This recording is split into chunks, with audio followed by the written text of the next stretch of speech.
A gente vai falar agora sobre pornografia infantil. Para falar sobre esse assunto, a gente convidou e trouxe aqui ao nosso estúdio o delegado de Polícia Federal, Jurenigo Alberto. Muito bom dia, bem-vindo à nossa programação. Muito bom dia, Luciene. É um prazer, estar aqui com vocês e também aproveito para saudar todos os telespectadores e aqueles que fazem parte da TV Câmara. A gente pode dizer que pedofilia e pornografia infantil é um crime? Bom, de acordo com o ordenamento jurídico brasileiro, não existe o crime específico de pedofilia. Existem algumas práticas que são estabelecidas e são apenadas pela legislação que resultam nos crimes de abuso sexual infantil. Inclusive, o Código Penal estabelece no seu artigo 217-A o estupro de vulnerável e o Estatuto da Criança e do Adolescente, que se constitui na Lei 8.069 de 1990, que estabelece as condutas de crimes relacionados ao abuso sexual infantil. Doutor, o que caracteriza esse crime? Só o ato sexual em si ou cenas de nudez também? O Estatuto da Criança e do Adolescente, ele tenta ser o máximo protetivo com relação às crianças que estão colocadas em situação de vulnerabilidade pelo ordenamento jurídico. Então, não só a própria conduta do estupro do vulnerável, da exploração sexual propriamente dita, mas o mero armazenamento, compartilhamento ou mesmo a comercialização, venda ou produção desses materiais de abuso sexual infantil são criminalizados e são apenados com penas bastante graves de acordo com o Estatuto da Criança e do Adolescente. O senhor acabou de falar de penalidades. Qual que seria essa pena para esse indivíduo que é pego nesse tipo de crime? Essas condutas, elas são criminalizadas em vários artigos, desde o artigo 240 até o 241-D do Estatuto da Criança e do Adolescente. E aí nós temos, inicialmente, a própria produção desse material de abuso sexual infantil, onde se pode caracterizar pelo mero registro das partes genitais de crianças como o mero abuso sexual infantil propriamente dito. E aí sim, a gente tem penas que são estabelecidas, penas mínimas de 4 até 8 anos de reclusão. O próprio armazenamento também ele combina penas próprias e também a disponibilização, a venda, a comercialização. Certo, doutor. E quem acessa esse tipo de produto, né? Porque tem aquelas pessoas que não produzem, não compartilham, mas acessam. O acesso a qualquer tipo de material de pornografia infantil ele é extremamente desincentivado pela legislação brasileira e pode sim se enquadrar em condutas criminais. Nós vivemos numa era digital em que as pessoas utilizam dos aparelhos celulares e muitos aparelhos celulares eles automaticamente eles já baixam para as nuvens aqueles acessos que as pessoas fazem daquelas cenas, daqueles vídeos.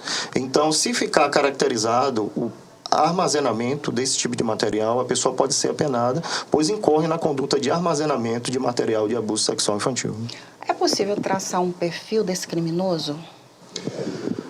A experiência policial e também algumas organizações que fazem estudos estatísticos estabelece que os indivíduos são especificamente, em sua maioria, homens, na sua faixa etária de 30 a 45 anos e também são consumidores vorazes de todo tipo de pornografia e que teriam evoluído para esse tipo de pornografia específica, que seria o abuso sexual infantil com cenas de crianças e adolescentes. Entretanto, a experiência policial tem demonstrado que diversas pessoas com perfis comuns, inclusive pessoas que trabalham até mesmo com crianças, desenvolvem esse tipo de conduta e praticam esses crimes em seus ambientes de trabalho, em seus ambientes de relação pessoal e até mesmo dentro de suas famílias.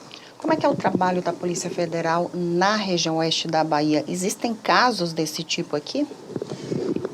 A Polícia Federal aqui na região oeste da Bahia, ela tem buscado realizar trabalhos relevantes com investigações bem realizadas e principalmente com a deflagração constante de operações policiais que visam coibir esse tipo de conduta e principalmente alcançar aqueles indivíduos que praticam esses crimes e principalmente pessoas também que estão envolvidas em grandes redes internacionais de disponibilização desses materiais de abuso sexual infantil.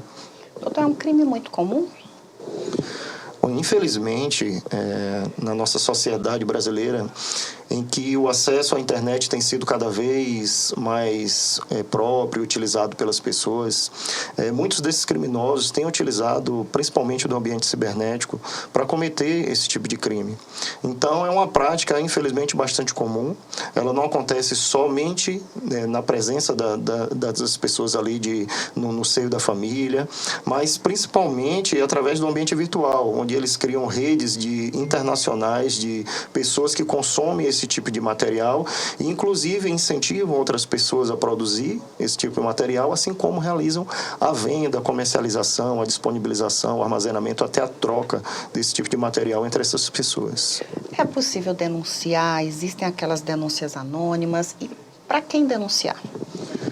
Além do monitoramento constante que é realizado pela Polícia Federal, bem como em parceria com outros órgãos que também exercem essa vigilância constante das redes sociais e até mesmo do ambiente familiar, existe também na própria Polícia Federal uma plataforma que é o Comunica PF, que possibilita ao cidadão comum denunciar esse tipo de prática, esse tipo de conduta, e que é extremamente válido e importante que as pessoas conheçam e utilizem-se para estar denunciando essas condutas ilícitas à Polícia Federal e aquelas que forem de atribuições de outras polícias ou de outros órgãos também serão repassados para essas instituições que terão por objetivo coibir essas condutas, apurar esses fatos e estar trazendo, a máxima resolutividade para a sociedade, bem como criando um ambiente de segurança, não só cibernético, mas em toda a nossa sociedade. Só para a gente finalizar, é um crime que é possível prevenir?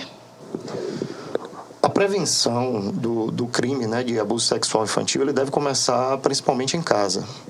Então, é estimulado aos pais que mantenham conversas saudáveis com seus filhos, orientando acerca do perigo das redes, não permitindo que seus filhos utilizem a internet de forma desvigiada ou até mesmo de forma livre e, principalmente, alertando as crianças para não realizar qualquer tipo de compartilhamento com pessoas ou até mesmo com coleguinhas que ele pensa, pessoas que ele pensa que são da idade dele, de material, de fotos, de fotografias em poses íntimas ou mesmo com roupas íntimas ou até com cenas de nudez, porque muitos indivíduos que cometem essa prática desses crimes relacionados ao abuso sexual infantil, eles costumam se passar por crianças e estimular as crianças a estarem compartilhando esse tipo de material com eles, para que eles possam futuramente vender, trocar ou até mesmo estar disponibilizando na rede social ou na internet de forma geral. Queria muito agradecer a sua participação. Muito obrigada. Eu que agradeço. Um bom dia a todos.